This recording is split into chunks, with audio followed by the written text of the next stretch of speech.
ರೀತಿಯಲ್ಲಿ ನಡೆಸಿದ್ದಾರೆ. ಮತ್ತೊಂದು ಆವರ್ತಿ ಸತ್ಯದೇವರನ್ನ ಆರಾಧನೆ ಮಾಡೋದಕ್ಕೋಸ್ಕರ ದೇವರು ನಮಗೆ ಅವಕಾಶವನ್ನು ಕೊಟ್ಟಿದ್ದಾರೆ. ಹಲ್ಲೆಲೂಯಾ. 3 ದೇವದೂತರುಗಳು ಅಬ್ರಹಾಮನ ಹತ್ರ ಬಂದರು. ಅಬ್ರಹಾಮನು ಹೋಗ್ತಾ ಇರಬೇಕಾದ್ರೆ ಅವರನ್ನ ಅಡ್ಡ ಬಿದ್ದು ಸಾಷ್ಟಾಂಗವಿರಗಿ ದಯಮಾಡಿ ಹೋಗಬೇಡ್ರಿ ಎಂಬುದಾಗಿ ತಮ್ಮ ಮನೆಗೆ ಕರೆದರು. ಅವರು 3 ಜನ ಬಂದರು. ಚೆನ್ನಾಗಿ ಊಟ ಎಲ್ಲ ಕೊಟ್ಟರು. ಅಲ್ಲಿಂದ ಅವ್ರನ್ನ ಆಶೀರ್ವದಿಸಿರೋದನ್ನು ನಾವು ನೋಡ್ತೀವಿ. ಅದು ಹಿನ್ನೆಲೆ 18ನೇ ಅಧ್ಯಾಯದಲ್ಲಿ ನಾವು ನೋಡ್ತೀವಿ. ಆದಿಕಾಂಡ 18ನೇ ಅಧ್ಯಾಯದಲ್ಲಿ ಅದು ನಿಮಗೆ ಸಿಕ್ಕತ್ತೆ. 3 ದೇವದೂತರು ಬಂದಿದ್ದರು. ಅವರು ಅಬ್ರಹಾಮನ ಭಾಳ ಬೇಡ್ಕೊಂಡ್ರು. ಹೀಗೆ ಸೋದಮ್ ಗೋಮರ ಮತ್ತು ಪಟ್ಟಣಗಳು ನಾಶಪಡಿಸೋದಕ್ಕೋಸ್ಕರ ನಾವು ಪ್ರಯತ್ನ ಮಾಡ್ತಾ ಇದ್ದೀನಿ, ನಾವು ಅದಕ್ಕೆ ಬಂದಿದ್ದೀವಿ ಎಂಬುದಾಗಿ ಭಾಳ ಪ್ರಯತ್ನ ಮಾಡಿದ್ರು, ಬೇಡಿಕೊಂಡ್ರು. ಆದರೂ ಲಾಸ್ಟು 10 ಜನ ಇದ್ದರೂ ಕೂಡ ನಾವು ನಾಶ ಮಾಡಲ್ಲ ಅಂತ ಹೇಳಿದರು. ಇಲ್ವಾ? 10 ಜನ ಇದ್ದರು ನೋಡ್ರಿ. ಆ ಪಟ್ಟಣದಲ್ಲಿ 10 ಜನ ಕೂಡ ಮರ್ಯಾದೆಯಾಗಿ ಜೀವಿಸೋರಿರಲಿಲ್ಲ. ಎಲ್ಲ ಕೆಟ್ಟ ಜೀವನಗಳು, ಎಲ್ಲ ಲೈಂಗಿಕ ಪಾಪಗಳು, ಬೇರೆ ಬೇರೆ ಕೆಟ್ಟ ಕೆಟ್ಟ ನಡತೆಗಳು, ಗರ್ವ, ಅಹಂಕಾರ. ದೇವರು ಏನಾದರೂ ನಾನು ಈ ಊರನ್ನು ನಾಶ ಮಾಡ್ತೀನಿ ಎಂಬುದಾಗಿ 10 ಕೇಳಿದ ತಕ್ಷಣ ಅಬ್ರಹಾಮನ್ ತಿಳ್ಕೊಂಡು 10 ಜನ ಅಂದರೆ ತೀರೆ ಅವ್ರ ಲೋಟನು ಅವರ ಫ್ಯಾಮಿಲಿಯಲ್ಲಿ 10 ಜನ ಇರ್ಬೋದು ಅಂತ. ಆದರೆ ಇರಲಿಲ್ಲ, ಅವರು ಕೂಡ ನಂಬಿರಲಿಲ್ಲ. ಕಡೆಗೇನಾಯಿತು, 2 ದೂತರು ಲೋಟನ ಹತ್ರ ಬಂದರು. ಸೋದಮ್ ಗೋಮರದಲ್ಲಿ ಬಂದರು. 2 ದೂತರು ಬಂದರು. ಬಂದಾಗ ಲೋಟನು ಬಾಗಿಲಲ್ಲಿ, ಊರು ಬಾಗಿಲಲ್ಲಿ ಕೂತ್ಕೊಂಡಿದ್ದರು. ಊರು ಬಾಗಿಲಲ್ಲಿ ಕೂತ್ಕೋಬೇಕಾದ್ರೆ ಲೋಟನೊಂದು ಪ್ರಮುಖ ವ್ಯಕ್ತಿ ಆಗಿದ್ದಿರಬೇಕು ಆ ಊರಿಂದು. ಈಗ ಲೋಟನು ಒಳ್ಳೆ ನೀರಾವರಿ ಊರನ್ನು, ನೀರಾವರಿ ಒಳ್ಳೆ ಫಲಭೂಯಿಷ್ಠವಾದ ಸ್ಥಳವನ್ನು ಆರಿಸ್ಕೊಂಡ್ರು. ಅಬ್ರಹಾಮನೇನು ಹೇಳಿದ್ರು, ನಿನಗಿಷ್ಟ ಬಂದು ನೀನು ತಗೊಳಪ್ಪ, ನೀನು ಬಿಟ್ಟಿದ್ದು ನಾನು ತಗೊಳ್ತೀನಿ ಎಂಬುದಾಗಿ ಹೇಳಿದರು. ಲೋಟನ ಒಳ್ಳೆ ಜಾಗ ನೋಡಿ ಆರಿಸ್ಕೊಂಡ್ರು. ಇವನು ಅಷ್ಟು ದಿವಸ ಅಲ್ಲಿ ಇದ್ದರೂ ಕೂಡ ಏನೂ ಉಪಯೋಗ ಆಗಲಿಲ್ಲ. ಒಬ್ಬರು ದೇವರ ಕಡೆ ತಿರ್ಕೊಂಡಿಲ್ಲ. ಕಡೆಗೆ ಇವನ್ ಕುಟುಂಬದನ್ನೇ ಉಳಿಸ್ಕೊಳ್ಳೋ ಪರಿಸ್ಥಿತಿ ಭಾಳ ಕಷ್ಟಕ್ಕೆ ಬಂದ್ಬಿಡ್ತು. ಅಬ್ರಹಾಮನು ಪ್ರಾರ್ಥನೆ ಮಾಡೋದ್ರಿಂದ ಇವರ ಕುಟುಂಬವನ್ನು ಉಳಿಸಿದರು. 2 ದೂತರು ಬಂದರು. ಲೋಟನು ಅಬ್ರಹಾಮನ ಯಾವ ರೀತಿ ಮಾಡಿದ್ರು ಅದೇ ಥರ ಸಾಷ್ಟಾಂಗವಾಗಿ ಅವರನ್ನು ಕರೆದರು. ಇಲ್ಲ, ನಾವು ಇಲ್ಲಿ ಬೀದಿಯಲ್ಲೇ ಮಲ್ಕೊಳ್ತೀನಿ ಅಂತ ಹೇಳಿದರು. ಇಲ್ಲ, ಆಗಲ್ಲ, ನೀನು ಬೀದಿಯಲ್ಲಿ ಮಲ್ಕೊಳ್ಳೋಂಗಿಲ್ಲ, ಇಲ್ಲಿ ಈ ಊರು ಸರಿ ಇಲ್ಲ, ನಮ್ಮ ಮನೆಗೆ ಬರ್ರಿ ಅಂದೇಳಿ ಮನೆಗೆ ಕರ್ಕೊಂಡು ಹೋದರು. ಕರ್ಕೊಂಡು ಹೋದಾಗ ಅಲ್ಲಿರೋ ಪರಿಸ್ಥಿತಿಗಳೆಲ್ಲ ನಿಮಗೆ ಗೊತ್ತಿಲ್ಲೋ ಕೆಟ್ಟ ರೀತಿಯಲ್ಲಿ ಅವರು ಇವ್ರ ಮೇಲೆ ನಡ್ಕೊಳ್ಳೋಕ್ಕೆ ಪ್ರಾರಂಭವಾಯಿತು. ಲೈಂಗಿಕ ಪಾಪ. Hallelujah, hallelujah. ಅಪೊಸ್ತಲ ಕೃತ್ಯಗಳಲ್ಲಿ ಕೊರಿಂಥದಲ್ಲಿ ಬರೆದ ಪತ್ರಿಕೆಯಲ್ಲಿ ಅಪೊಸ್ತಲನಾದ ಪೌಲನು ಈ ಪಾಪಗಳನ್ನು ವಿಷಯವಾಗಿ ಹೇಳ್ತಾ ಇದ್ದಾರೆ. ಗಂಡಸರು ತಮ್ಮಲ್ಲಿ ಇರುವ ಪಾಪ, ಈ ಪಾಪ ದೇವರು ಯಾವಾಗಲೂ ಕ್ಷಮಿಸೋದಿಲ್ಲ ಅಂತ ಕೆಟ್ಟ ಪಾಪ. ಅಹಂಕಾರ ಅದರ ವಿಷಯವಾಗಿ ನಾವು ನೋಡೋದಾದರೆ ಎಸಕೇಲನ ಬರೆದ ಪತ್ರಿಕೆಯಲ್ಲಿ ನಾವು ಅದರ ವಿಷಯವಾಗಿ ನಾವು ನೋಡ್ತೀವಿ. ಎಸಕೇಲು 16ನೇ ಅಧ್ಯಾಯ 49ನೇ ವಾಕ್ಯ ನೋಡ್ರಿ. 49 ಮತ್ತು 50ನೇ ವಾಕ್ಯ. ಸೋದೋಮು ಮತ್ತು ಗೊಮರ ಆ ಊರುಗಳ ಪಾಪ ಏನೇನು ಎಂಬುದು ಇಲ್ಲಿ ಬರೆಯಲ್ಪಟ್ಟಿದ್ದಾವೆ. ಸೋದೋಮ್ ಎಂಬ ನಿನ್ನ ತಂಗಿಯ ದೋಷವನ್ನು ನೋಡ್ರಿ. ಎಮ್ಮೆ ಪಡುವುದು, ಹೊಟ್ಟೆ ತುಂಬಿಸಿಕೊಳ್ಳುವುದು, ಸ್ವಸುಖದಲ್ಲಿ ಮುಳುಗಿರುವುದು, ಇವು ಆಕೆಯಲ್ಲಿಯೂ ಆಕೆಯ ಕುಮಾರ್ತೆಯರಲ್ಲಿಯೂ ಇದ್ದವು. ಅಲ್ಲದೆ ಆಕೆಯು ದೀನ ದರಿದ್ರರಿಗೆ ಬೆಂಬಲವಾಗಿರಲಿಲ್ಲ. ಅವರು ಸೊಕ್ಕೇರಿ ನನ್ನ ಕಣ್ಣೆದುರಿಗೆ ಅಸಹ್ಯಚಾರಗಳನ್ನು ನಡೆಸಿದರು. ಅಸಹ್ಯ ಕಾರ್ಯಗಳು, ಸೊಕ್ಕು. ದೇವ್ರ ಮಕ್ಕಳೇ, ದೇವರು ಬಿಡಲ್ಲ. ಸೊಕ್ಕಿರಬಾರ್ದು, ಅಹಂಕಾರ ಇರಬಾರ್ದು. ಅದು ಮಾತ್ರವಲ್ಲ, ಏನಂದರೆ ನನ್ನ ಎದುರಿಗೆ ಏನು ಮಾಡಿದ್ರಿ ಅಂದ್ರೆ, ಅವರು ಸೊಕ್ಕೇರಿ ನನ್ನ ಕಣ್ಣೆದುರಿಗೆ ಅಸಹ್ಯಚಾರಗಳನ್ನು ನಡೆಸಿದರು. ಅಸಹ್ಯ ಕಾರ್ಯಗಳನ್ನ ನಡೆಸಿದರು. ನಾನು ಅದನ್ನು ನೋಡಿ ಅವರನ್ನು ನಿರ್ಮೂಲ ಮಾಡಿದೆನು. ಯಾಕೆ ನಿರ್ಮೂಲ ಮಾಡಿದ್ದಾರೆ? ಎಂತೆಂಥ ಪಾಪಗಳಿದ್ದು ಅವರ ಹತ್ರ. ನಾವು ಭಾಳ ಎಚ್ಚರಿಕೆಯಾಗಿ ಜೀವಿಸಬೇಕು. ನಾವೆಲ್ಲ ದೇವರ ಮಕ್ಕಳೇ. ನಮ್ಮ ಜೀವನ ಸರಿಯಾಗಿದ್ರೆ ಪರವಾಗಿಲ್ಲ, ದೇವರಿಗೆ ಮೆಚ್ಚುಗೆ ಆಗಿರಬೇಕು.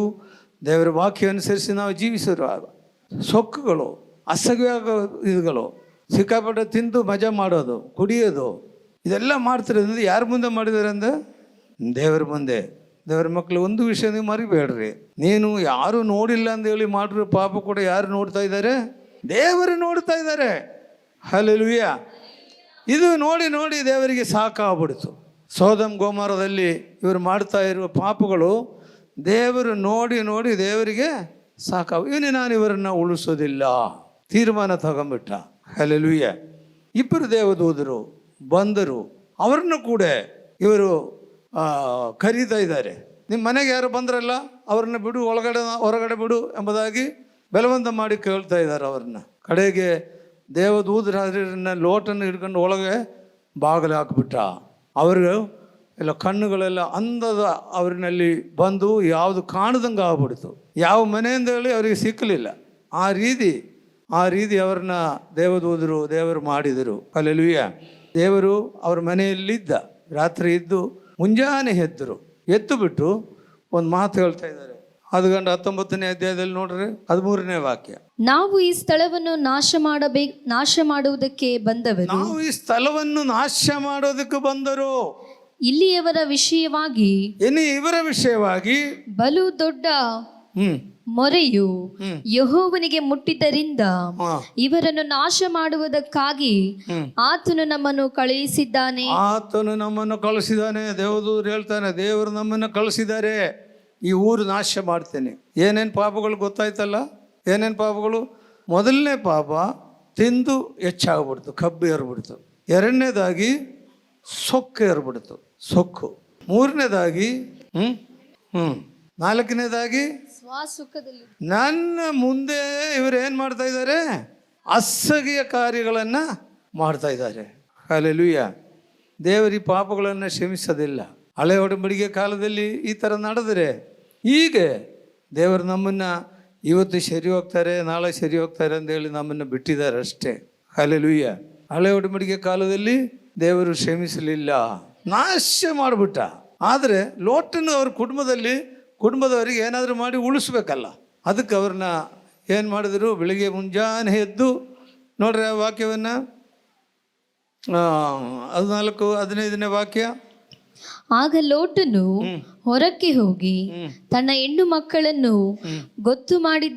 ಗೊತ್ತು ಮಾಡಿಕೊಂಡಿದ್ದ ಅಳಿಯಂದರಿಗೆ ಈ ಸಂಗತಿಗಳನ್ನು ತಿಳಿಸಿ, ನೀವೆದ್ದು ಈ ಸ್ಥಳವನ್ನು ಬಿಟ್ಟು ಹೋಗಿರಿ,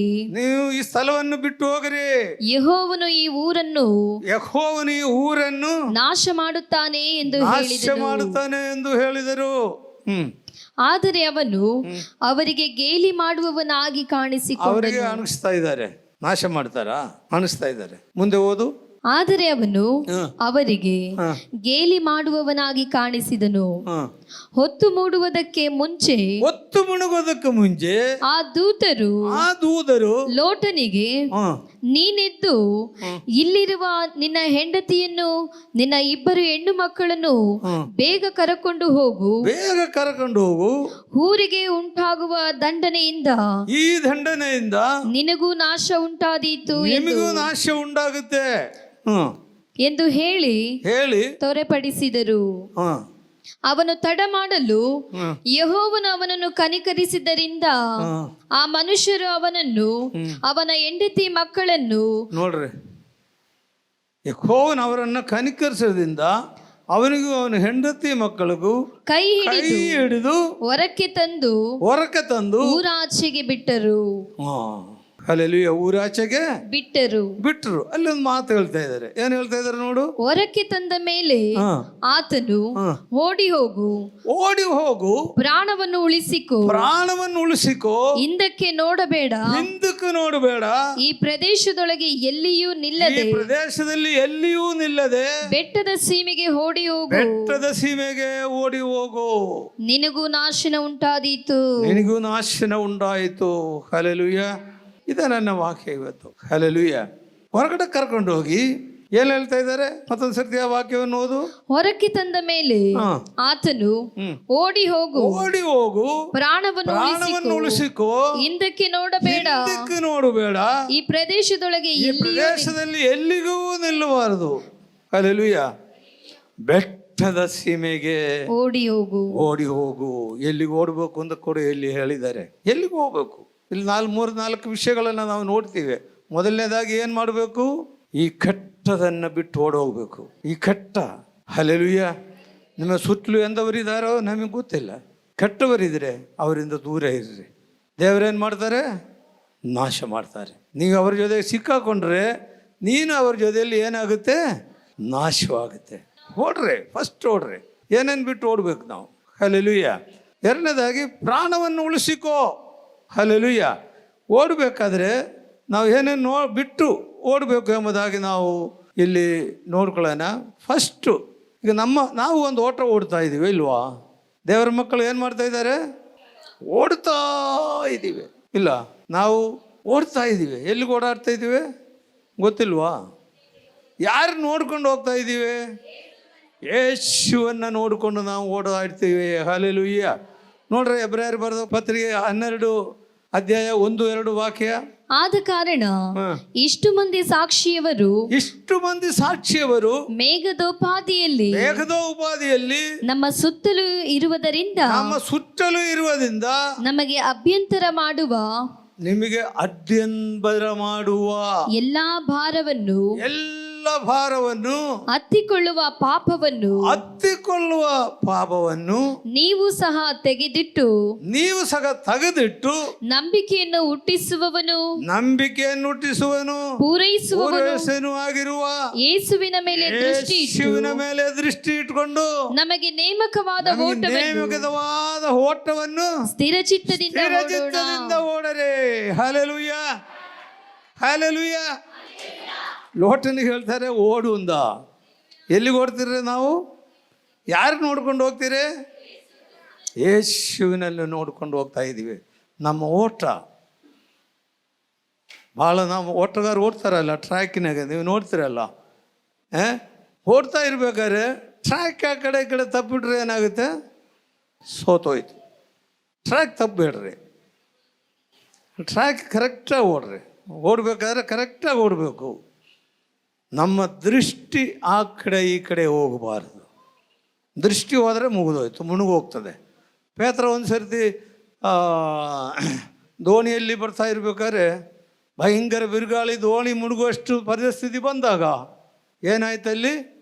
ಯೇಸು ಸಮುದ್ರದ ಮೇಲೆ ನಡ್ಕೊಂಬರ್ತಾ ಇದೆ. ಹಲ್ಲೆಲೂಯ. ನಡ್ಕೊಂಬರೋದು ನೋಡ್ಕೊಂಡು ಇವರು ಎದುರು ಬಿಟ್ರು. ಏನಂದ ಎದುರಿದ್ರು? ಭೂತ ಬರ್ತಾ ಇದೆ. ಅವು ಯೇಸು ಏನಂದರು? ಎದುರು ಬೇಡ್ರಿ, ಭಯಪಡಬೇಡ್ರಿ, ಇದು ನಾನು. ಪೇತ್ರ ಯೇಸು ಅಂತ ಕೇಳಿದ ತಕ್ಷಣ, ಇದು ನೀನಾದರೆ ನನಗೂ ನೀರಿನ ಮೇಲೆ ನಡೆಯೋಕೆ ಅಪ್ಪಣೆ ಕೊಡು ಎಂಬುದಾಗಿ. ಸರಿ ಬಾ ಅಂತ ಕರೆದರು. ಪೇತ್ರ ಸಮುದ್ರದ ಮೇಲೆ ಕಾಲಿಟ್ಟರು. ನೀರಿನ ಮೇಲೆ ಕಾಲಿಟ್ಟರೆ ಗಾಲು ಗಟ್ಟಿಯಾಗಿ ಕಾಣ್ತಾ ಇದೆ. ಹೋದರು. ಹಲ್ಲೆಲೂಯ. ಯಾರು ಕರೆದಿರೋದು? ಯೇಸು ಹತ್ರಕ್ಕೆ. ಯಾರ ಹತ್ರಕ್ಕೆ ಹೋಗ್ತಾ ಇದ್ದಾನೆ ಪೇತ್ರನು? ಯೇಸು ಹತ್ರಕ್ಕೆ ಹೋಗ್ತಾ ಇದ್ದಾನೆ. ಇವನೇನು ಮಾಡಿದರು? ಗಾಳಿಯನ್ನು ನೋಡಿದರು. ಯೇಸುವನ್ನು ನೋಡ್ತೀರಾ? ಗಾಳಿಯನ್ನು ನೋಡ್ತೀರಾ? ಗಾಳಿ ಯಾರು ಗೊತ್ತಲ್ಲ ನಿಮಗೆ? ಗಾಳಿಯನ್ನು ನೋಡ್ತೀರಾ? ಯೇಸುವನ್ನು ನೋಡ್ತೀರಾ? ನಿನ್ನ ದೃಷ್ಟಿ ಸರಿಯಾಗಿರಬೇಕು. ನಿನ್ನ ಕರೆದಾತನ ನೋಡಿಲ್ಲ ಅಂದರೆ ನೀನೇನು ಮಾಡ್ತೀಯಾ? ಪೇತ್ರ ಏನಾಯಿತು? ಮುಳುಗೋಯ್ತು. ಹೋಗಲಿ, ಪೇತ್ರನ ದೇವರಿಗೆ ಬೇಕಾಗಿತ್ತು. ಅದಕ್ಕೆ ಕೈಯಿಂದ ಮೇಲಕ್ಕೆ ಹಿಡಿದು ಎತ್ತಿದನು. ನಿನ್ನ ದೃಷ್ಟಿ ತಪ್ಪೋಯ್ತಾ ಬೀಳ್ತೀಯ, ಇಲ್ಲ ಮುಣುಗ್ತೀಯ. ನಮ್ಮ ಓಟ ಕರೆಕ್ಟಾಗಿರಬೇಕು. ಕಾಲುಬರಿ ಶಿಲುಬೆಯಲ್ಲಿ ನಿನ್ನ ದೃಷ್ಟಿ ಇಟ್ಟಿರಬೇಕು. ಹಲ್ಲೆಲೂಯ. ಇಲ್ಲಿ ಲೋಟನಿಗೆ ಹೇಳ್ತಾ ಇದ್ದಾರೆ, ಎಲ್ಲಿಗೆ ಹೋಗ್ಬೇಕಂದ್ರೆ ಬೆಟ್ಟದ ಸೀಮೆಗೆ ಓಡೋಗು. ಬೆಟ್ಟದ ಸೀಮೆ ಅಂದರೆ ಏನ್ರಿ? ಯೇಸು ಸ್ವಾಮಿನ ಎಲ್ಲಿ ಸಿಲುಬೆಗೆ ಹಾಕಿರೋದು? ಕಾಲ್ವರಿ ಬೆಟ್ಟದ ಮೇಲೆ ಇಲ್ಲ, ಬೆಟ್ಟದ ಸೀಮೆಗೆ ಹೋಗ್ರಿ. ಯೇಸು ನಮಗೋಸ್ಕರ ತನ್ನ ರಕ್ತವನ್ನು ಸುರಿಸಿ, ನಮ್ಮ ಪಾಪಕ್ಕೋಸ್ಕರ, ನಮ್ಮ ಶಾಪಕ್ಕೋಸ್ಕರ ಯೇಸು ತನ್ನ ರಕ್ತವನ್ನು ಸುರಿಸಿ ಕಾಲ್ವರಿ ಶಿಲುಬೆಯಲ್ಲಿ ನಮಗೋಸ್ಕರ ಸತ್ತನು.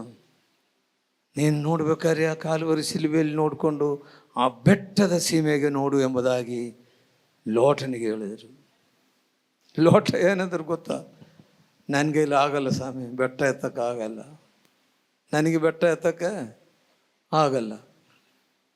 ಕೇಳಿದ ಮೇಲೆ ಏನು ಮಾಡಬೇಕು, ನೀನು ಇಂಥತ್ತಾಗ ಹೋಗ್ತೀನಿ ಅಂದರೆ ಹೋಗಪ್ಪ ಅಂದ. ಅಲ್ಲಿ ಹೋದ ಅನಾಹುತ ಎಲ್ಲ ನಿಮಗೆ ಗೊತ್ತು ಇಲ್ವಾ? 2 ಜನಾಂಗಗಳೇ ಉಂಟಾಯಿತು. ಹಲ್ಲೆಲೂಯಾ. ಯೇಸು ದೇವರು ಏನು ಹೇಳಿದು, ಬೆಟ್ಟಕ್ಕೆ ಹೋಗಪ್ಪ, ಕಾಲುವರಿ ಶಿಲ್ಬೆಯಲ್ಲಿ ರಕ್ತ ನೋಡ್ಕೊಂಡು ಹೋಗು ಎಂಬುದಾಗಿ. ಇವು ನೋಟ ದಿಕ್ಕಿ ತಪ್ಪಿಸಿ ಇವನಿಗೆ ಇಷ್ಟ ಬಂದಂಗೆ ಹೋದಾಗ ಏನಾಯಿತು, ಕೆಟ್ಟ ಜಾತಿ 2 ಉಂಟಾಯಿತು. ಹಲ್ಲೆಲೂಯಾ. ನಾನು ವಿವರಿಸಿ ಹೇಳಲ್ಲ, ನೀವೇ ವಾಕ್ಯವನ್ನು ಓದ್ಕೊಂಡ್ರೆ ನಿಮ್ಗೆ ಗೊತ್ತಾಗುತ್ತೆ ಅದು. ಹಲ್ಲೆಲೂಯಾ. ಮತ್ತು ನಾವು ಓಟವನ್ನು ವಿಷಯವಾಗಿ ನಾವು ನೋಡ್ಕೊಳ್ಳೋಣ. 2ನೇದಾಗಿ ನಾವು ನೋಡ್ಕೊಳ್ಳೋಣ, ತಿಮೋಥೆಯರು ಬರೆದ ಪತ್ರಿಕೆ 2:22 ವಾಕ್ಯವನ್ನು ನೋಡು, ಏನೇನು ಬಿಟ್ಟು ಹೋಗಬೇಕು ಎಂಬುದಾಗಿ. ನೀನು ಯೌವನದ ಇಚ್ಛೆಗಳಿಗೆ ದೂರವಾಗಿರು. ನೀತಿ, ವಿಶ್ವಾಸ, ಪ್ರೀತಿ ಮತ್ತು ಸಮಾಧಾನವನ್ನು ಸಂಪಾದಿಸುವುದಕ್ಕೆ ಶುದ್ಧ ಹೃದಯವುಳ್ಳವರಾಗಿ ಕರ್ತನನ್ನು ಬೇಡಿಕೊಳ್ಳುವವರ ಸಂಗಡ ಪ್ರಯಾಸ ಪಡು. ಹಲ್ಲೆಲೂಯಾ. ನೀನು ಯೌವನದ ಇಚ್ಛೆಗಳನ್ನು ಬಿಟ್ಟು ಓಡಬೇಕು. ಯೌವನದ ಇಚ್ಛೆ ಬರೋ ಯೌವನಸ್ಥರಿಗೂ ತಿಳ್ಕೊಬೇಡ್ರಿ. ಇದು ಯೌವನದ ಇಚ್ಛೆ ಸ್ವಲ್ಪ ದೊಡ್ಡವರಿಗೂ ಬರ್ತದೆ, ಮದುವೆ ಆದವರಿಗೂ ಬರ್ತದೆ. ಯೌವನದ ಇಚ್ಛೆಗಳು, ಕೆಟ್ಟ ಚಿಂತೆಗಳು ಇಲ್ಲ. ನನ್ನ ಹೆಂಡ್ತಿಗೆ ಅದು ನೋಡೋಕ್ಕೆ ಚೆನ್ನಾಗಿಲ್ಲ, ಏನಿಯೊಬ್ಬಳು ಚೆನ್ನಾಗಿದೆ ಅಂದ್ಯಾ? ನನ್ನ ಗಂಡ ಅಷ್ಟೇನು ಚೆನ್ನಾಗಿಲ್ಲ, ಏನಿಯೊಬ್ಬನು ಚೆನ್ನಾಗಿದೆ ಅಂದ್ಯಾ? ಯೌವನದ ಇಚ್ಛೆ ಬಿಟ್ಬಿಡ್ರಿ. ನಮ್ಮ ಓಟ ಎಲ್ಲಿಗೆ? ಯೇಸುವಿನ ಮೇಲೆ ದೃಷ್ಟಿ ಇಟ್ಕೊಂಡು ಓಡಾಡ್ತಾ ಇದ್ದೀನಿ. ಹಲ್ಲೆಲೂಯಾ. ನಮ್ಮ ಓಟ ಕರೆಕ್ಟ್ ಆಗಿದೆ. ಯೌವನದ ಇಚ್ಛೆ ಬಿಟ್ಬಿಡ್ರಿ. ಆಮೇಲೆ 2ನೇದಾಗಿ ನಮ್ಮ ಓಟ ಹೆಂಗೆ ನೋಡಬೇಕು ಅಂತ ಗೊತ್ತಾ? ನೋಡ್ರಿ, ಅದೇ ಫಿಲಿಪ್ಪಿ 3ನೇ ಅಧ್ಯಾಯ 13-14 ವಾಕ್ಯ ನೋಡು. ಫಿಲಿಪಿಯರಿಗೆ ಬರೆದ ಪತ್ರಿಕೆ 3ನೇ ಅಧ್ಯಾಯ 13-14 ವಾಕ್ಯ. ಸಹೋದರರೇ, ನಾವಂತೂ ಹಿಡಿದುಕೊಂಡವನೆಂದು ನನ್ನನ್ನು ಈವರೆಗೂ ಎಣಿಸಿಕೊಳ್ಳುವುದಿಲ್ಲ. ಆದರೆ ಒಂದು, ನಾನು ಹಿಂದಿನ ಸಂಗತಿಗಳನ್ನು ಮರೆತು ಬಿಟ್ಟು ಮುಂದಿನವುಗಳನ್ನು ಹಿಡಿಯುವುದಕ್ಕೆ. ಯಾವ್ದು ಹಿಡಿಬೇಕಂದ? ಮುಂದಿನವುಗಳನ್ನು ಹಿಡ್ಕೋಬೇಕು. ಎದೆ ಬಗ್ಗಿದವನಾಗಿ ದೇವರು ಕ್ರಿಸ್ತನ ಮೂಲಕವಾಗಿ ನಮ್ಮನ್ನು ಮೇಲಕ್ಕೆ ಕರೆದು ನಮ್ಮ ಮುಂದೆ ಇಟ್ಟಿರುವ ಬಿರುದನ್ನು ಗುರಿ ಮಾಡಿಕೊಂಡು ಓಡುತ್ತಾ ಇದ್ದೀನಿ. ಹಲ್ಲೆಲೂಯಾ. ಹಲ್ಲೆಲೂಯಾ. ಎಲ್ಲಿ ನೋಡ್ಬೇಕಂದ? ಮುಂದೆ ನೋಡ್ಕೊಂಡು ಹೋಗ್ಬೇಕ್ರಿ, ಹಿಂದೆ ನೋಡ್ಕೊಂಡಲ್ಲಿ ಹೋಗೋದು. ಹಿಂದೆ ನೋಡ್ಕೊಂಡ್ರೆ ಅದ್ರ ಚರಿತ್ರೆ ಗೊತ್ತಲ್ಲ ನಿಮಗೆ. ಯಾರು ಹೇಳ್ರಿ? ಲೋಟನ ಹೆಂಡತಿ ಇಲ್ವಾ? ಓಡೋಗುಂದು ಹೇಳಿದ್ರು ದೇವದೂತರು ಇಲ್ವಾ? ಓಡು. ಲೋಟನ ಹೆಂಡತಿಗೆ ಏನಾಯಿತು?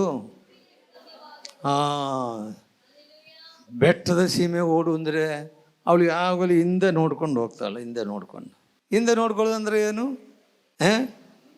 ಅಯ್ಯೋ, ನಾವು ಎಷ್ಟೊಂದು ಆಸ್ತಿ ಬಿಟ್ಟು ಬಂದುಬಿಟ್ಟಿದ್ದೀವಿ ಇಲ್ವಾ? ಏನಾದ್ರು ತಗೊಂಡೋಗ್ತೀರೇನ್ರಿ ಆಸ್ತಿ ಅಲ್ಲ ಯಾರಾದರೂ? ಎಷ್ಟು ದನಕರುಗಳು, ಎಷ್ಟು ಕುರಿ, ಇವೆಲ್ಲ ಬಿಟ್ಟು ಬಂದುಬಿಟ್ಟಿದೆಯಲ್ಲ ಅಂತಾರೆ. ಎಲ್ಲ ಬಿಡಬೇಕು. ನಿನ್ನ ಆಸ್ತಿ ಪಾಸ್ತಿ ದೇವರಿಗೆ ಬೇಡ, ನೆಟ್ಟಗೆ ಹೋಗ್ಬೇಕು. ಹಿಂದಕ್ಕೆ ನೋಡಿದ್ಯಾ ಏನಾಗುತ್ತೆ? ಉಪ್ಪಿನ ಕಂಬ ಆಗ್ಬಿಡ್ತದೆ. ಹಿಂದಕ್ಕೆ ನೋಡ್ತೀರಾ, ಮುಂದಕ್ಕೆ ನೋಡ್ತೀರಾ? ಎಲ್ಲಿಗೆ ನೋಡ್ಕೊಂಡು ಓಡ್ತೀರೇ? ನಾವು ಓಡಿದ್ರೆ ಓಟ ಮುಂದಕ್ಕೆ ನೋಡ್ಕೊಂಡು ಹೋಗ್ಬೇಕು. ಹಲ್ಲೆಲೂಯಾ. ಹಲ್ಲೆಲೂಯಾ. ಬೇಗನೆ ಹೋಗೋಣ. 1ನೇ ಕೊರಿಂಥ 6ನೇ ಅಧ್ಯಾಯ 18ನೇ ವಾಕ್ಯ ಕೂಡ ನಾವು ನೋಡ್ಕೊಳ್ಳೋಣ. 1ನೇ ಕೊರಿಂಥ 6ನೇ ಅಧ್ಯಾಯ 18ನೇ ವಾಕ್ಯ. ಜಾರತ್ವಕ್ಕೆ ದೂರವಾಗಿ ಓಡಿ ಹೋಗಿರಿ. ಆಗಲೇ ಹೇಳಿದ್ವಲ್ಲ, ಸೋದಮಗೂ ಅದೇ ಬಂದಿರೋದೆ. ಜಾರತ್ವಕ್ಕೆ ದೂರವಾಗಿ ಓಡಿ ಹೋಗ್ರೆ. ನಾವು ಏನೇನು ಬಿಟ್ಟು ಹೋಗ್ಬೇಕ್ರೆ? ಜಾರತ್ವ. ನಾವೆಲ್ಲ ಎಲ್ಲ ದೇವ್ರ ಮಕ್ಕಳೇ ಇಲ್ವಾ? ಏನು ಬಿಟ್ಟು ಹೋಗ್ಬೇಕಂದ್ರೆ? ಜಾರತ್ವ ಅಂದ್ರೆ ಏನ್ರಿ? ಬಿಡಿಸಿ ಹೇಳ್ಬೇಕಾ?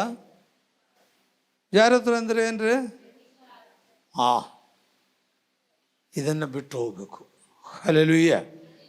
ಹಲ್ಲೆಲೂಯಾ.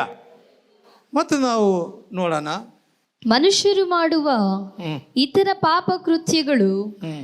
ದೇಹಕ್ಕೆ ಹೊರಗಾಗಿವೆ. ಹ್ಮ್.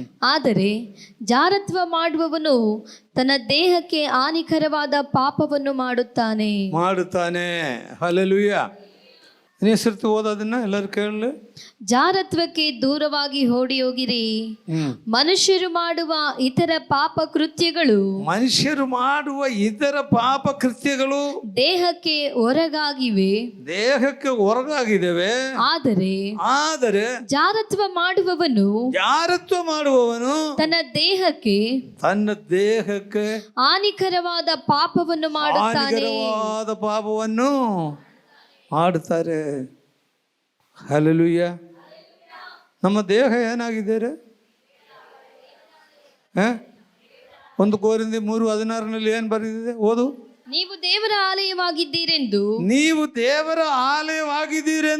ದೇವರ ಆತ್ಮನು ನಿಮ್ಮಲ್ಲಿ ವಾಸ ಮಾಡುತ್ತಾನೆಂಬು ನಿಮಗೆ ಗೊತ್ತಿಲ್ಲವೋ? ಹಲ್ಲೆಲೂಯಾ. ಹಾಗಾದ್ರೆ ನಾವು ಯಾರ ಆಲಯ? ಹಂಗಾರೆ ನಮ್ಮ ಶರೀರ ಯಾರ ಆಲಯ ರೀ? ಇದ್ರೊಳಗೆ ಯಾರು ವಾಸ ಮಾಡ್ತಾರೆ? ದೇವರು ವಾಸ ಮಾಡ್ತಾರೆ. ಹಲ್ಲೆಲೂಯಾ. ಇದು ದೇವರು ವಾಸ ಮಾಡೋದು, ದೇವರ ಗರ್ಭಗುಡಿ ಇದು. ಹಲ್ಲೆಲೂಯಾ. ಇದನ್ನು ಬಿಟ್ಟು ನಿಮಗೆ ಇಷ್ಟ ಬಂದಂಗೆ ಜೀವಿಸಂಗಿಲ್ಲ. ನಾನು ಯಾಕೆ ಈ ವಿಷಯ ಹೇಳ್ತಾ ಇದ್ದೆ ಅಂದರೆ, ಸೋದೋಮಿನಲ್ಲಿ ಇರೋ ಪಾಪ ಅದನ್ನೇ ದೇವರಿಗೆ ಸಗಿಸಲಾರ್ದ ದೇವರೇನು ಮಾಡಿದರು? ಕಡೆಗೆ ಸೋದೋಮ್ ಗೋಮೋರ ಅದರ ವಿಷಯ ನಾಶವಾಗಿ ಹೋಯಿತು. ದೇವರು ಬೆಂಕಿಯನ್ನು ಇಳಿಸ್ಬಿಟ್ಟು 2 ಊರು ನಾಶ ಮಾಡಿಬಿಟ್ರು. ಹಲ್ಲೆಲೂಯಾ. 2 ಊರು ನಾಶ ಮಾಡಿಬಿಟ್ರು. ಅದೇ 19ನೇ ಅಧ್ಯಾಯದಲ್ಲಿ ನೀವು ಓದ್ಕೊಳ್ರಿ. ಪೂರ್ಣವಾಗಿ ನಾಶವಾಗಿಬಿಟ್ರು. ಸೋದೋಮ್ ಗೋಮೋರ ಮತ್ತು 2 ಪಟ್ಟಣ, 4 ಪಟ್ಟಣ ನಾಶವಾಗಿಬಿಟ್ರು. ನಾವು ಇಸ್ರೇಲ್ ದೇಶಕ್ಕೆ ಹೋದಾಗ ಈ ಪಟ್ಟಣಗಳು ಹೆಂಗಿದ್ದವು ಗೊತ್ತೇನು? ಈ ಪಟ್ಟಣಗಳು ಅದಾಗಲೇ ಸಮುದ್ರ ಆಗ್ಬಿಟ್ಟೈತೆ. ಅದು ಡೆಡ್ ಸಿ ಅಂತಾರೆ, ಚಾವು ಸಮುದ್ರ, ಉಪ್ಪಿನ ಅಲ್ಲಿ ಸಮುದ್ರ. ಅಲ್ಲಿ ಆ ಊರಲ್ಲಿ ಆ ನೀರಲ್ಲಿ ನಾವು ಹೋಗಿ ಇಳಿತೀವಿ. ಸ್ನಾನ ಮಾಡೋಕ್ಕೆ ಇಳಿತಾರೆ, ಎಲ್ಲರೂ ಬಂದು ಇಳಿತಾರೆ. ಆ ನೀರಲ್ಲಿ ಹೋಗಿ ನಾವು ಮಲಗಿದರೆ ಮೇಲಕ್ಕೆ ತೇಲ್ತಿರ್ತದೆ, ಕೆಳಗೆ ಹೋಗಲ್ಲ. ಯಾರೂ ಸಾಯಲ್ಲ ಅದರಲ್ಲಿ ಬಿದ್ದರೆ. ಯಾಕೆ? ಅಷ್ಟು ಡೆನ್ಸಿಟಿ, ಅದು ಅಷ್ಟು ಡೆನ್ಸಿಟಿ. ಆ ಊರು ನಾಶವಾಗಿ ಒಂದು ಸಮುದ್ರವಾಗಿ ಮಾರ್ಪಟ್ಟಿದ್ದಾರೆ. ಹಲ್ಲೆಲೂಯಾ. ಒಂದು ಸಮುದ್ರವಾಗಿ ಮಾರ್ಪಟ್ಟಿದ್ದಾರೆ. ಎಂಥ ನಾಶನ! ದೇವರು ಪಾಪವನ್ನು ಕ್ಷಮಿಸೋದಿಲ್ಲ. ದೇವರು ನಮ್ಮನ್ನು ಕರೆದಿರೋದು ಏನಕ್ಕೋಸ್ಕರ ಕರೆದಾರೆ? ಪರಿಶುದ್ಧವಾದ ಜೀವನ ನಡೆಸೋದಕ್ಕೋಸ್ಕರ ದೇವರು ನಮ್ಮನ್ನು ಕರೆದಿದ್ದಾರೆ. ಪರಿಶುದ್ಧವಾದ ಜೀವನ. ನಾವೆಲ್ಲರೂ ದೀಕ್ಷಾಸ್ನಾನ ತಗೊಂಡ್ರೆ, ದೀಕ್ಷಾಸ್ನಾನ ತಗೋಬೇಕಾದ್ರೆ ಏನು ಹೇಳ್ತೀವಿ? ಪಾಪದ ಪಾಲಿಗೆ ಸತ್ತು. ದೀಕ್ಷಾಸ್ನಾನ ತಗೊಂಡ ಮೇಲೆ ಮೇಲಕ್ಕೆ ಬಂದಾಗ ಏನು ಹೇಳ್ತೀವಿ? ಹೊಸಬರಾಗಿ ನಡ್ಕೊಳ್ರಿ. ಇಷ್ಟು ದಿವಸ ನಡೆದಿರೋದೆಲ್ಲ ಆಯಿತು, ಈಗ ನೀವು ಹೊಸಬರಾಗಿ ನಡ್ಕೊಳ್ರಿ. ಯಾಕೆ? ನಮ್ಮ ಯೇಸು ಬರ್ತಾನೆ, ನಮ್ಮ ಯೇಸು ತಿರುಗಿ ಬರ್ತಾನೆ. ಹಲ್ಲೆಲೂಯಾ. ನಮ್ಮ ಯೇಸು ತಿರುಗಿ ಬರ್ತಾನೆ. ನಾವೆಲ್ಲ ಯೇಸ್ವಾಮಿ ಮೊದಲಿಂಗತಿಗಳು. ನಮ್ಮ ಜೀವನ ಹಾಳು ಮಾಡ್ಕೋಬೇಡ್ರಿ. 2 ಜಾಗ ಇರೋದು, ಒಂದು ನಿತ್ಯ ಜೀವ, ಒಂದು ನರಕ. ನಮಗೋಸ್ಕರ ಮಾಡಿಲ್ಲ ದೇವರು, ನಮಗೋಸ್ಕರ ದೇವರು ಮಾಡಿಲ್ಲ. ಯಾರಿಗೋಸ್ಕರ ಮಾಡಿದ್ದಾರೆ? ನರಕ. ಸೈತಾನಿಗೋಸ್ಕರ ಮಾಡಿರೋದು ನರಕ. ಅಲ್ಲಿ ನಾವು ಯಾಕೆ ಹೋಗ್ಬೇಕು? ಸೈತಾನ ಏನು ಮಾಡ್ತಾನೆ? ಅವನೊಬ್ಬನೇ ಹೋಗಬಾರ್ದು ಅನ್ನೋ ನಮ್ಮನ್ನು ಕರ್ಕೊಂಡು ಹೋಗಿ ಪ್ರಯತ್ನ ಮಾಡ್ತಾ ಇದ್ದಾನೆ. ಅವನು ಓಡಾಡ್ತಾ ಇದ್ದಾನೆ. ನನಗೆ ನೀವು ಸ್ವಲ್ಪ ಕಾಲವೇ ಇರುವುದಂತ ತಿಳ್ಕೊಂಡು ಅವನೇನು ಮಾಡ್ತಾ ಇದ್ದಾನೆ? ಯಾರನ್ನು ನುಗ್ಗಬೇಕು ಎಂಬಲಾಗಿ ಓಡಾಡ್ತಾ ಇದ್ದಾನೆ. ಹಲ್ಲೆಲೂಯಾ. ಅವನ ಬಲೆಯಲ್ಲಿ ಬೀಳ್ತೀರಾ ಅವನ ಬಲೆಯಲ್ಲಿ? ಬೇಡ. ನಾವು ಯೇಸುಸ್ವಾಮಿ ನಂಬ್ಕೊಂಬಿಟ್ಟಿದ್ದೀವಿ ಇಲ್ವಾ? ನಮ್ಮ ದೇವರು ಸರ್ವಶಕ್ತನಾದ ದೇವರು, ಸಾಮಾನ್ಯ ದೇವರು ಅಲ್ರಿ. ಅಖಿಲಾಂಡ ಪ್ರಪಂಚವನ್ನು ಸೃಷ್ಟಿ ಮಾಡಿರೋ ದೇವರು. ಸ್ವಲ್ಪ ಯೋಚನೆ ಮಾಡ್ರಿ, ಎಂಥ ದೇವರಿಂದ ಈ ಪ್ರಪಂಚವೆಲ್ಲ ಒಂದೇ ಮಾತಿನಲ್ಲಿ ಸೃಷ್ಟಿ ಮಾಡಿರೋ ದೇವರು. ಅಪೊಸ್ತಲನಾದ ಪೌಲನು ಹೇಳ್ತಾನೆ, ಮನುಷ್ಯರು ಕೈಯಿಂದ ಉಂಡು ಮಾಡಿರುವ ಕಟ್ಟಿರುವ ಇದರಲ್ಲಿ ನಾನು ವಾಸ ಮಾಡೋದಿಲ್ಲ ಇಲ್ವಾ? ಮತ್ತು ದೇವರು ಎಲ್ಲಿ ವಾಸ ಮಾಡ್ತಾನೆ? ನಮ್ಮ ಹೃದಯದಲ್ಲಿ ವಾಸ ಮಾಡ್ತಾನೆ. ಆಕಾಶವು ನನ್ನ ಸಿಂಹಾಸನ, ಭೂಮಿಯು ನಮ್ಮ ಪಾದಪೀಡ. ನನಗೆ ನೀವು ಎಂದ ಮನೆ ಕೆಡ್ತೀರ್ರಿ, ಎಂದ ಮನೆ ಕೆಡ್ತೀರ್ರಿ. ಹಲ್ಲೆಲೂಯಾ. ಆದರೆ ನಮಗೆ, ನಮ್ಮನ್ನು ದೇವರು ಸೃಷ್ಟಿ ಮಾಡಿದ್ದು, ದೇವರಿಗೆ ಇರೋಕ್ಕೊಂದು ಮನೆ ಬೇಕಾಯಿತು. ಅದು ಬೇರೆ ಯಾವ ಮನೆ ಅಲ್ಲ, ನಾವೇ ಆ ಮನೆ. ಆ ದೇವರನ್ನೇ ಯೇಸು ಸ್ವಾಮಿನ ಹೃದಯದಲ್ಲಿ ಸ್ವೀಕಾರ ಮಾಡಿಕೊಳ್ಳ್ರಿ, ಸ್ವೀಕಾರ ಮಾಡಿಕೊಳ್ಳ್ರಿ. ಪಾಪ ಮಾಡಬೇಡ್ರಿ. ಪಾಪ ಮಾಡದಿಟ್ಟಿಗೆ ದೇವರು ಪವಿತ್ರಾತ್ಮ ನಮ್ಮಲ್ಲಿ ಇರಲ್ಲ. ನಮ್ಮಲ್ಲಿ ಪವಿತ್ರಾತ್ಮ ಇರಬೇಕು ಅಂದರೆ ನಾವು ಪರಿಶುದ್ಧರಾಗಿ ಜೀವಿಸಬೇಕು. ನಮ್ಮ ನಡೆ ನುಡಿ ಕ್ರಿಯೆಗಳು ದೇವರಿಗೆ ಮೆಚ್ಚುಗೆ ಆಗಿರಬೇಕು. ನಾವು ದೇವರ ವಾಕ್ಯವನುಸರಿಸಿ ಜೀವಿಸೋರಾಗಿರಬೇಕು. ಇಷ್ಟು ಮಾಡಿದರೆ ನಾವು ನಿತ್ಯ ಜೀವಕ್ಕೆ ಬಾಧ್ಯಸ್ಥರಾಗ್ತೀವಿ. ಹಲ್ಲೆಲೂಯಾ. ಸುಮ್ಮನೆ ಬಂದು ಇಲ್ಲಿ ಹಾಡು ಹಾಡಿ ಸ್ತೋತ್ರ ಹೇಳಿ ಹಲ್ಲೆಲೂಯಾ ಹೇಳಿ ಚರ್ಚಿಗೆ ಬಂದಾಗ ಭಾಳ ಅಭಿಷೇಕ ಹೊಂದಿ ಕಡೆಗೆ ಇಲ್ಲಿಂದ ಮನೆ ಹೋದಾಗ ನಿನ್ನ ಸ್ವಭಾವ ಚೇಂಜ್ ಆಗೋಕ್ಕಲ್ಲ. ಒಂದೇ ದೃಷ್ಟಿ ನಮಗೆ, ಯೇಸುವನ್ನೇ ನೋಡಿ ನಾವು ಓಡಾಡಬೇಕು. ಆ ಕಾಲ್ವರಿ ಬೆಟ್ಟದಲ್ಲಿ ನೋಡಿಕೊಂಡು ಲೋಟನಿಗೆ ಹೋಗೋಕ್ಕಾಗಲ್ಲ. ನಾವು ಲೋಟ ಏನಂದು ಗೊತ್ತಾ, ನನ್ನ ಕೈಲಿ ಆಗಲ್ಲಪ್ಪ ಅಂತ. ಆಗಲ್ಲ ಅಂದರೆ ಬಿಡಪ್ಪ, ನಿನ್ನ ಇಷ್ಟ ಬಂದಂಗೆ ಹೋಗು ಅಂತ. ಕಡೆಗೆ ಪಾಪದಲ್ಲಿ ಬಿದ್ದುಬಿಟ್ಟ ಅವನು. Hallelujah, hallelujah. ನಾವು ತೋಟ ಕರೆಕ್ಟಾಗಿ ದೇವರಂತ ನೋಡಿಕೊಂಡು ನಾವು ಓಡಬೇಕು. ನಮ್ಮ ಓಟವನ್ನು ನಾವು ಕಡೆಗಣಿಸತಂಗ ನಂಬಿಕೆಯಿಂದ ನಾವು ಓಡಬೇಕು. ದೇವರು ನಮ್ಮನ್ನು ಆಶೀರ್ವದಿಸಲೇ. ಇವತ್ತೊಂದು ತೀರ್ಮಾನದಿಂದ ಇಲ್ಲಿಂದ ಹೋಗೋಣ ನಾವು. ಸೊದೋಮ್ ಗೊಮೋರ ಆ ಪಟ್ಟಣಗಳು ದೇವರು ನಾಶ ಮಾಡಿದರು. ಏನಕ್ಕೋಸ್ಕರ? ಜನರು ಪಾಪ ಹೆಚ್ಚಾಯಿತು. ಗರ್ವ, ಅಹಂಕಾರ, ಹೊಟ್ಟೆ ತುಂಬ ತಿಂದು ಗಂಡಲ ಮಟ್ಟ ತಿಂದು ಅಹಂಕಾರ ಕೊಬ್ಬು ಏರ್ಬಿಟ್ಟು ಅವ್ರು ಇಷ್ಟ ಬಂದಂಗೆ ಜೀವಿಸೋಕ್ಕೆ ಪ್ರಾರಂಭವಾಯಿತು. ದೇವರು ಬಿಡಲಿಲ್ಲ ಅವ್ರನ್ನ. ದೇವರೇನು ಮಾಡಿದ್ರು? ಊರೇ ನಾಶ ಮಾಡಿಬಿಟ್ಟ. Hallelujah, hallelujah. ನಮ್ಮ ಊರು ಒಂದು ವೇಳೆ ನಾಶವಾಗದಲ್ಲೇ ಇರ್ಬೋದು, ಆದರೆ ಅವರೆಲ್ಲ ನರಕಕ್ಕೆ ಬಾಧ್ಯಸ್ಥರಾಗ್ತಾರೆ. ಹಲ್ಲೆಲೂಯಾ. ನಾವು ನಿತ್ಯ ಜೀವಕ್ಕೆ ಬಾಧ್ಯಸ್ಥರಾಗೋದ ಸಹಾಯ ಮಾಡಲಿ. ನಾವು ಪ್ರಾರ್ಥನೆ ಮಾಡೋಣ. ನಮ್ಮನ್ನು ಬಹಳವಾಗಿ ಪ್ರೀತಿ ಮಾಡುವ ಸ್ವರ್ಗೀಯ ತಂದೆ ಆದ ದೇವರೇ, ಯೇಸುವೆ, ಇಲ್ಲಿ ಸೇರಿ ಬಂದಿರುವ ಎಲ್ಲ ನಿನ್ನ ಮಕ್ಕಳನ್ನು ಆಶೀರ್ವದಿಸಪ್ಪ. ದೇವರ ವಾಕ್ಯವನುಸರಿಸಿ ಜೀವಿಸುವಂಥದ್ದೇ ಸಹಾಯ ಮಾಡಪ್ಪ. ಯಾವ ಕೆಟ್ಟ ಚಿಂತೆಗಳು, ದುರ್ಚಿಂತೆಗಳು, ಯಾವ ಪಾಪ ನಮ್ಮಲ್ಲಿ ಬರದಂಗೆ ಕರ್ತನೆ ನಮ್ಮನ್ನು ನಿನ್ನ ರೆಕ್ಕೆ ಮರೆಯಲ್ಲಿ ಕಾತ್ಕೊಳ್ಳಪ್ಪ. ನಾವು ದೇವರ ಆಲಯವಾಗಿದ್ದೀವಿ, ದೇವರ ಆತ್ಮ ನಮ್ಮಲ್ಲಿ ವಾಸವಾಗಿದೆ ಎಂಬುದು ಕರ್ತನೆ ನಿಮಗೆ ಗೊತ್ತಲ್ಲ. ಕರ್ತನೆ, ಈ ಜನರನ್ನು ಕಾಪಾಡು, ನಿನ್ನ ರಕ್ತ ಕೋಟೆಗಳೊಳಗೆ ಕಾಪಾಡಪ್ಪ. ಯೇಸುವೆ, ನೀನು ಅದ್ಭುತ ಮಾಡಪ್ಪ.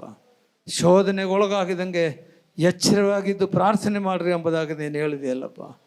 ಆ ಸೈತಾನ ನಮಗೆ ಶೋಧನೆ ಕೊಡಬೇಕಾದ್ರೆ ಸೈತಾನ ಗೆದರಿಸುವ ಶಕ್ತಿ ಬಲ ನಮಗೆ ದಯಪಾಲಿಸಪ್ಪ. ಸೇರಿ ಬಂದರೆ ಎಲ್ಲರನ್ನು ಕರುಣಿಸು, ಬಲಪಡಿಸು, ಆಶೀರ್ವದಿಸು.